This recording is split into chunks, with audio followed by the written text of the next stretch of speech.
All right, this is Alex. Mm, Here we'll be continuing The Rise and Fall of the Great Powers by Paul Kennedy. We'll be learning English from reading this book. Today we will do only part of the first chapter, where the author discusses the rise of the Western world. Uh, and really, here it's like an introduction to the first chapter. He discusses a little bit of Europe, and then we'll discuss the portion where he discusses Ming China. Yeah. So let's get into this book, The Rise of the Western World. In the year 1500, the date chosen by numerous scholars to mark the divide between modern and pre modern times, it was by no means obvious to the inhabitants of Europe that their continent was poised to dominate much of the rest of the earth. Okay, so here we find out that the year 1500, this is the year that scholars, academics, right, historians divide, they separate the modern and the pre-modern world. Okay, and at this time it wasn't obvious to the inhabitants of Europe, right? So inhabitants, the residents, the people living in Europe, it wasn't obvious to the people living in Europe that Europe was poised to dominate, that it was set to dominate, that it was destined to dominate the rest of the world, right? Um, so here he goes on to talk about how Europe was relatively weak, and the East was rich and powerful, right? Here he writes, the widely held image of extensive Eastern empires possessing fabulous wealth and vast armies was a reasonably accurate one, and on first acquaintance, those societies must have seemed far more favorably endowed than the peoples and states of Western Europe. Okay, so this widely held image. So many people had this image, this vision, this imagination of extensive Eastern empires, so really big Eastern empires that possessed fabulous wealth. So they possessed it, that means they owned a fabulous, incredible amount of wealth, yeah, of land, of money, cities, and vast armies. So vast is another way of saying wide, big armies. And so this was reasonably accurate. Yeah, this was pretty much true. And on first acquaintance, so at first glance, first look, yeah, these societies must have seemed far more favorably endowed. Yeah, so they had better endowments, they had better resources, they had better things than Western Europe. Yeah, and oops, here he writes, Europe's relative weaknesses were more apparent than its strengths. So their apparent, their weaknesses, yeah, the areas in which they were weak, were more apparent. They were more clear. They were more visible than Europe's strengths, where Europe was strong. Yeah, it was for a start neither the most fertile nor the most populous area in the world. Okay, it wasn't very fertile. That means corn, wheat, whatever, apples, apple trees didn't grow very well on the soil, on the land. Yeah, so it wasn't the best place for farming, and it didn't have the largest population. It wasn't the most populous. Okay, India and China were better, uh, and in addition, Europe was an awkward shape. Yeah, it was a very strange, a weird shape bounded by ice and water to the north and west. So its borders, right? Ice, water to the north and west, being open to frequent landward invasions from the east and vulnerable to strategic circumvention in the south. Okay, so from the east, Europe was open to landward invasions. So invasions, yeah, over land. Uh, So, like the Mongol hordes, yeah, or earlier there were different Tatar tribes, the what are they called, the Cumans, the Avars, and so on. They could all come overland into Europe from the east, and it was vulnerable. That means again, it's kind of like saying it was open to some strategic circumvention or intervention from the south. Yeah, so countries or empires or civilizations from the south could come in and mess things up in Europe, intervene. Okay. He goes on to mention Spain, for example. Yeah, the fight between Christians and Muslims in Spain, Constantinople, aka Istanbul. Yeah, how the Ottoman Turks conquered it, and then the rest of Greece and the Balkans. Okay, and continuing that train of thought about the Ottomans, he writes here, whereas these threats seemed part of a coherent grand strategy directed by Sultan Mehmed II and his successors, the response of the Europeans was disjointed and sporadic. Okay, so from the Ottomans, we saw a coherent grand strategy. So a grand strategy that made sense. Yeah, it seems like someone actually put it together, thought it through. It was coherent.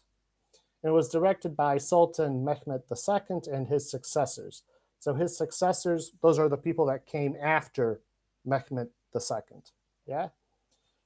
And so on the part of the Ottomans, it seemed logical, thought out, intelligent. It was coherent. And on the part of Europe, it was disjointed and sporadic.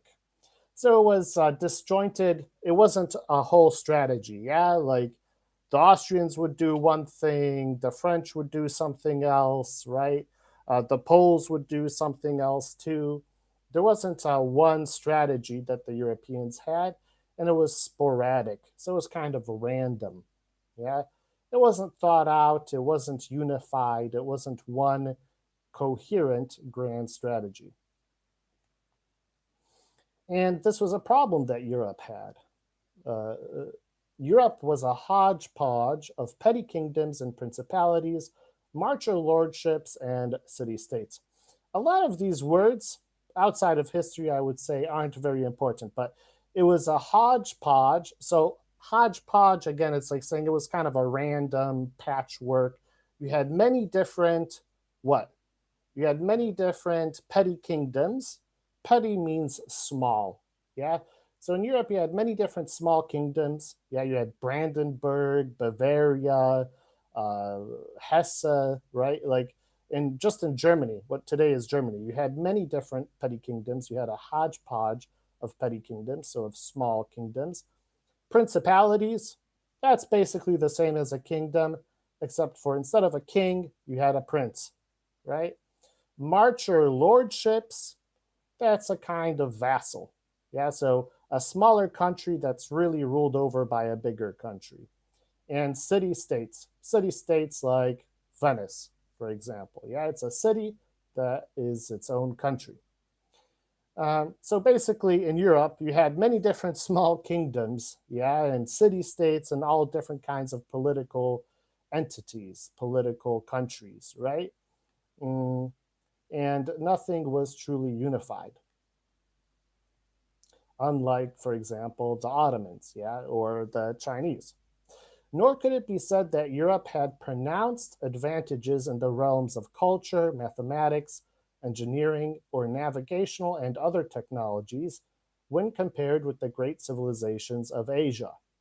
So he's saying here, Europe also didn't have pronounced advantages, so clear advantages, clear benefits when it came to culture, mathematics, engineering, navigation, or other technologies. Okay? Europe wasn't more advanced culturally or mathematically or technologically, is what he's saying. Okay? Um, and here he goes on to mention also China under the Ming Dynasty. Yeah? They seemed pretty advanced. And here we begin this section on Ming China. And here he writes, of all the civilizations of pre modern times, none appeared more advanced nor felt more superior than that of China. So nothing appeared, nothing felt, nothing seemed, nothing looked more advanced or felt more superior than that of China. So China just seemed like the most advanced, most superior civilization. Its considerable population, so it's like large, impressive population, 100 to 130 million, compared with Europe's 50 to 55 million in the 15th century.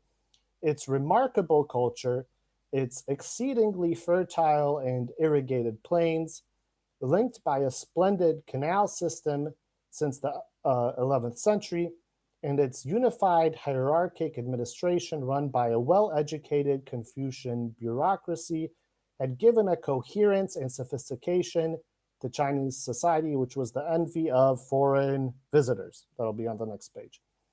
But, okay, considerable population, big population, yeah, like more than twice of that of all of Europe. It's remarkable culture. If something is remarkable, it's impressive. Okay, it's like wow. Okay, the culture was really impressive. It was really good. It's exceedingly fertile and irrigated plains. Okay, so their land was very fertile. Like it was very easy to grow food, grow plants on their land, and it was irrigated. It was this empire was linked by a splendid canal system. So it was connected, it was linked by a very nice, impressive, good canal system. Yeah. Like in Venice, they have canals. Yeah. So you could sail around from one part of the empire to another. It also had a unified hierarchic administration. Yeah. So it had one administration, one bureaucracy. Yeah, they also use the word bureaucracy here. It was hierarchic. So there's a clear top, a clear bottom. Yeah, like a triangle shape. Who is at the top? Who's at the bottom? There was a hierarchy. Yeah, uh, and it was unified, and it was run by a well-educated Confucian bureaucracy, or here we could also say bureaucrats. So the people who ran this country were well-educated, mm, and it had given a coherence and sophistication to Chinese society, which was the envy of foreign visitors. So the society was coherent. Yeah, it seemed like a logical whole instead of, 100 different small kingdoms like Europe. Yeah. And this was the envy of foreigners. That means that foreign people, people from other parts of the world, they were jealous of China. They were like, wow, I wish my country could look like China. Yeah. Uh, and here he says that to readers brought up to respect Western science, the most striking feature of Chinese civilization must be its technological precocity. So, for us, I mean, Westerners, yeah, people like me, and people like most of my viewers, I'm guessing, the most striking feature, the most like wow, impressive feature of China must have been its technological precocity. So, precocity is when you're early, when you're like, when you do something before other people do it. So, basically, China was more technologically advanced than the rest of the world. Okay? That's what he's saying here. And that's what would be shocking or striking uh, part of China for people like us. Yeah. And here he goes on to say they had huge libraries. They already were printing things starting in the 11th century. Uh, Trade and industry was big. Yeah, I mean, if you had all those canals linking rivers and lakes and different parts of China, it was easy to trade. Yeah, Chinese cities were much larger. They already had paper money. Yeah, they didn't rely on gold or marking debt. Yeah, like a lot of Europe did. Mm, they had a big industry, big military, and so on. Uh, and here he goes on to say, given this evidence of cultural and technological advance, it is also not surprising to learn that the Chinese had turned to overseas exploration and trade. So here he continues and says, well, it's not surprising that given that China was so advanced, they were also looking at overseas exploration, yeah, exploring over the sea to other parts of the world and to trade. So he mentions here they reached the Indies, yeah, the Pacific Islands. They already engaged in naval warfare, yeah, so fighting on the sea. Mm, and so on. Okay, let's keep on going here. He mentions their trip to Africa, yeah, to Zanzibar, to the Red Sea, and basically how advanced China was. Yeah? And then mentioning this trip to Africa, but the Chinese expedition of 1433 was the last of the line, and 3 years later, an imperial edict banned the construction of seagoing ships. Later still, a specific order forbade the existence of ships with more than two masts. Okay? So to ban and to forbid, forbade is the past tense of forbid. To ban something and to forbid, that means the same thing. It means you make it illegal. You're not allowed to do that. Okay? So this Chinese expedition of 1433, this trip they made to Africa, it was the last one. Yeah, and 3 years later, an imperial edict, so an imperial law, yeah, a law from the emperor, banned the construction of seagoing ships. We can't build any more ships, okay, that can go on the sea. And then they also banned the existence of ships with more than two masts. So masts are like the, wow, how to explain a mast? A mast is like the little stick on a ship with a sail, yeah? So you can't have more than two masts on a ship. So you can't really build big ships, is what they're saying here. Mm.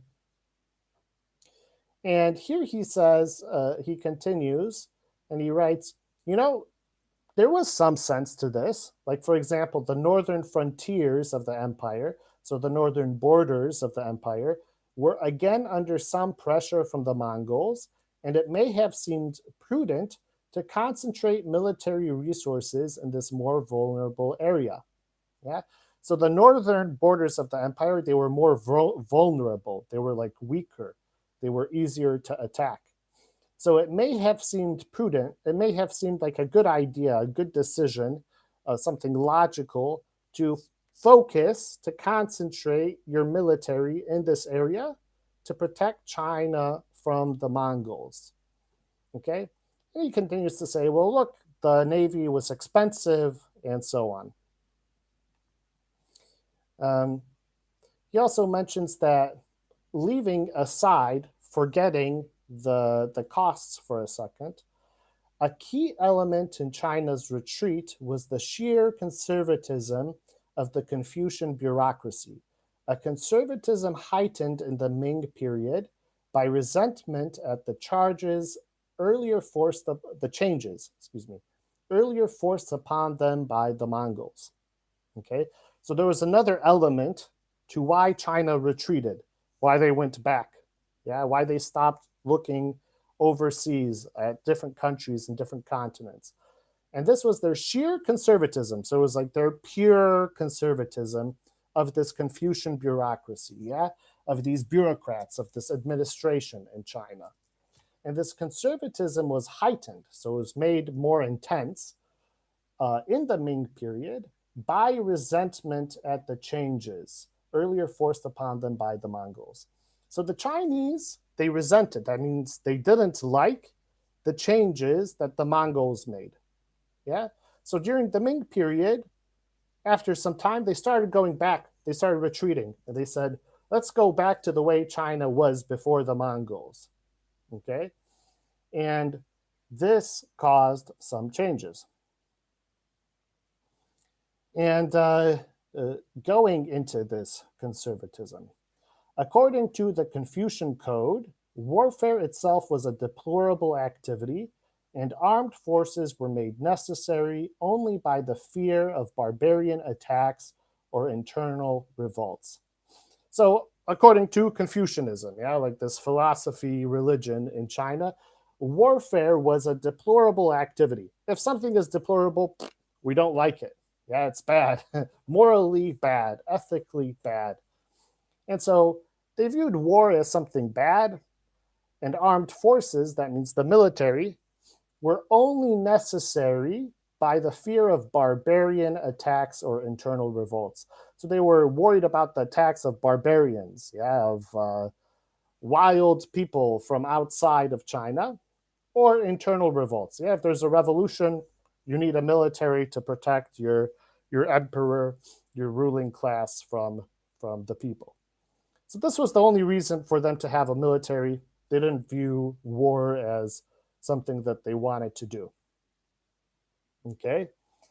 And another issue was how they approached the economy, according to Paul Kennedy here. The accumulation of private capital, the practice of buying cheap and selling dear, the ostentation of the nouveau riche merchant, all offended the elite, scholarly bureaucrats, almost as much as they aroused the resentments of the toiling masses. Yeah.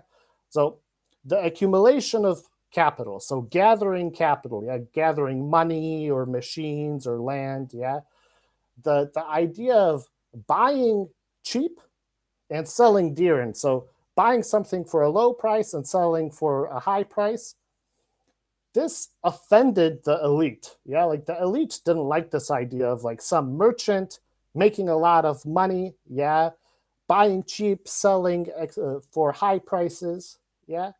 That was offensive to them, to these elite scholarly bureaucrats, these bureaucrats who had to take tests, exams, had to prove they were smart. And then, like, some merchants making twice as much, three times, five times as much money as me. How does that make sense? So they were offended. And it aroused the resentments of the toiling masses. So it raised and increased the resentments, like this feeling of, I don't like this. I don't like these people, of the toiling masses. So the mass of people that worked hard, the peasants, yeah, the serfs, they also didn't like this nouveau riche. So this like new rich people, these new rich merchants. Yeah, so we see the top didn't like the merchants and the bottom didn't like the merchants. That's what he's saying here. Mm. And he says, look, this dislike of commerce and of trade, of business, so this dislike of business, it doesn't conflict with all of these amazing things that Ming China did. Yeah. The Ming rebuilding of the Great Wall of China and the development of the canal system, the ironworks, and the Imperial Navy were for state purposes because the bureaucracy had advised the emperor that they were necessary. But just as these enterprises could be started, so also could they be neglected. Okay? So he's saying here all of these big, amazing projects, like the Great Wall, like the canals, like the Navy, they were all built for the state, for the government, for the country. Yeah? Because that's what the bureaucracy told the emperor was necessary, what had to be done.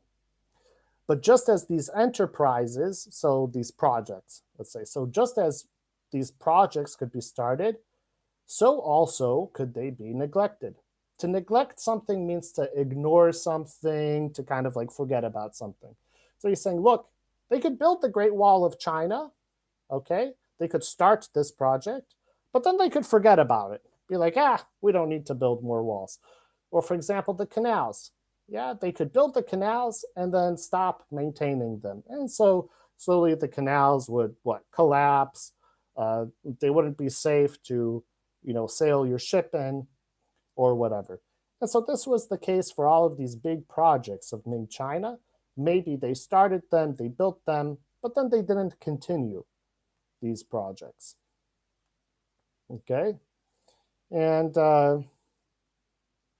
that is it here for China.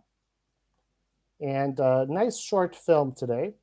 So for people who watch this later, let me know if this is an appropriate length video. There will also be some notes on the Patreon webpage later if you guys are interested in seeing that. And if you have any questions, feel free to write in the comments. Uh, so that's it for today. What did we learn today? China, very good start. They invested a lot in state projects. However, after some time, there was this conservatism. They wanted to retreat. They wanted to go back to what China was in the past. They stopped these big projects, and they also didn't trust private merchants and private business. Yeah, so their technological advancement, their economic advancement wasn't as great. So next time we will go to the Muslim world and see what the Muslim world was like at around this time, the year 1500. All right, see you guys next time.